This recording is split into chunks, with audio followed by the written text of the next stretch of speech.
വളരെയധികം പ്രാധാന്യമുള്ള, നിങ്ങൾ വിചാരിക്കുന്നതിലധികം ഗൗരവമുള്ള ഒരു സംഗതിയാണ് സ്കൂളുകളിൽ പ്രവർത്തിക്കുന്ന ഹരിതസഭ എന്നതുകൊണ്ട് ഉദ്ദേശിക്കുന്നത്. സംസ്ഥാന സർക്കാർ മാലിന്യമുക്ത നവകേരളം എന്ന് പറയുന്ന ഒരു ആശയം മുന്നോട്ട് വെച്ചിട്ടുണ്ട്. കേട്ടിട്ടുണ്ടോ? മാലിന്യമുക്ത നവകേരളം. ഒരു പുതിയ കേരളം എന്ന് പറയുന്നത് മാലിന്യങ്ങൾ ഉണ്ടായിരിക്കാൻ പാടില്ല. മാലിന്യമില്ലാത്ത കേരളം പോകുന്ന ആളുകളല്ല. അവരിവിടുന്ന് തയ്യാറാക്കി കൊടുക്കുന്ന റിപ്പോർട്ട്, അവരുന്നയിക്കുന്ന ചോദ്യങ്ങൾ, മാലിന്യവുമായി ബന്ധപ്പെട്ട് നമ്മുടെ സ്കൂളിൽ, നമ്മുടെ ഈ നാട്ടിൽ, നമ്മുടെ ഈ പ്രദേശത്ത് എന്തെല്ലാം വിഷയങ്ങളുണ്ട്, അതെങ്ങനെ പരിഹരിക്കാം, ഇത്തരം കാര്യങ്ങൾ ഈ കുട്ടികൾ തയ്യാറാക്കി കൊടുക്കുന്ന റിപ്പോർട്ട് ഈ പഞ്ചായത്തിൽ അല്ലെങ്കിൽ അവരുടെ സഭയിൽ, അവരുടെ കമ്മിറ്റികളിൽ ചർച്ച ചെയ്യപ്പെടുന്നു എന്നുള്ളത് ഏറ്റവും പ്രധാനപ്പെട്ട ഒരു കാര്യമാണ്. അപ്പൊ ആ തലത്തിലേക്ക് നമ്മുടെ കുട്ടികൾ ഉയരുകയാണ്. ഇതിവിടെ മാത്രം കൊണ്ട് നിർത്തില്ല.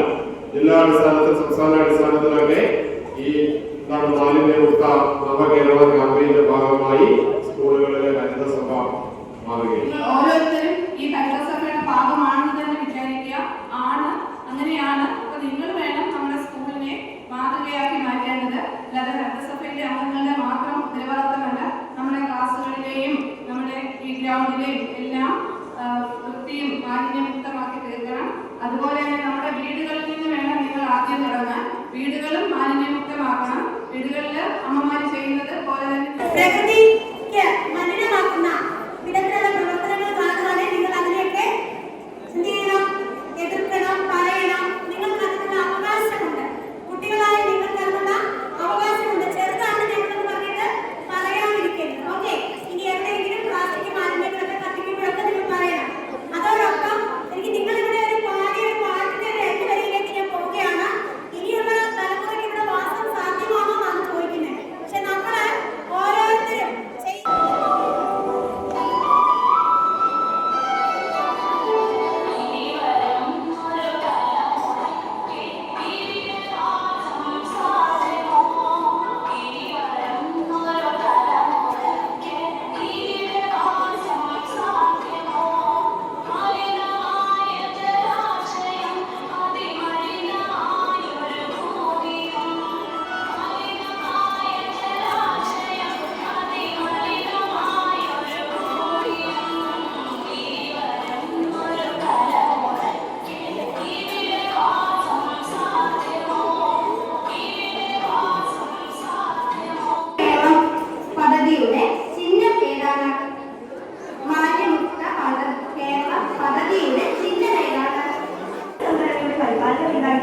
കൃത്യമായി പച്ചക്കറിത്തോട്ടത്തിന്റെ അഭാവവും ചൈനക്കാരുടെ സമയമുള്ള ഒരു തുറന്ന കുഴിയിലായിരുന്നു ഭക്ഷണങ്ങൾ നിക്ഷേപിച്ചിരുന്നത്. അതിനാൽ മൃഗങ്ങളും പാറ്റയും കിളികളും കൊതുകുകളും കൊണ്ട് അനേകം പ്രശ്നങ്ങൾ ഉണ്ടായിരുന്നു.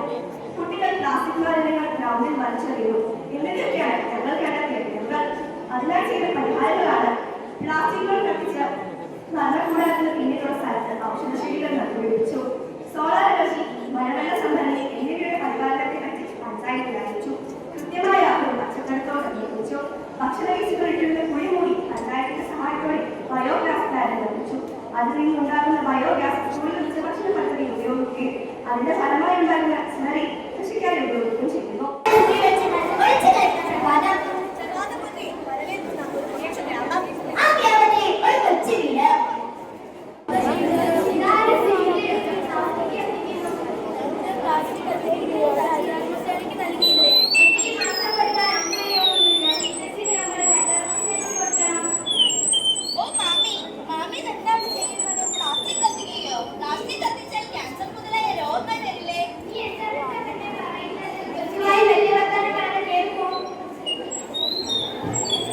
പ്ലാസ്റ്റിക് കത്തിച്ചതിന് ശേഷമല്ലേ എനിക്ക് ഇങ്ങനെ വന്നത്. എന്നോട് ക്ഷമിക്കണം മോളെ, ഞാൻ അറിയാതെ ചെയ്തതല്ലേ. ശാന്തേട്ടത്തി, കുട്ടിക്ക് കുറവുണ്ടോ? ശാന്തേട്ടത്തിയോട് ഞങ്ങൾ പറഞ്ഞല്ലേ പ്ലാസ്റ്റിക് കത്തിക്കരുതെന്ന്. നിങ്ങളെല്ലാവരും എന്നോട് ക്ഷമിക്കണം, ഞാൻ അറിയാതെ ചെയ്തതാണ്. ഞങ്ങൾ ഇറങ്ങട്ടെ.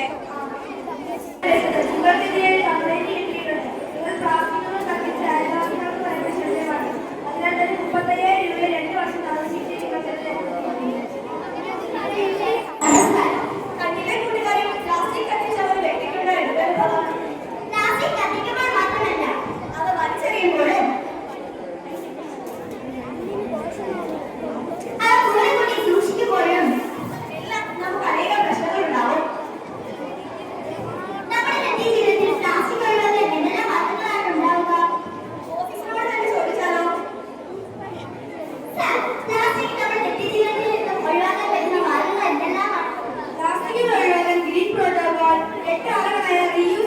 തൊഴിട്ടവ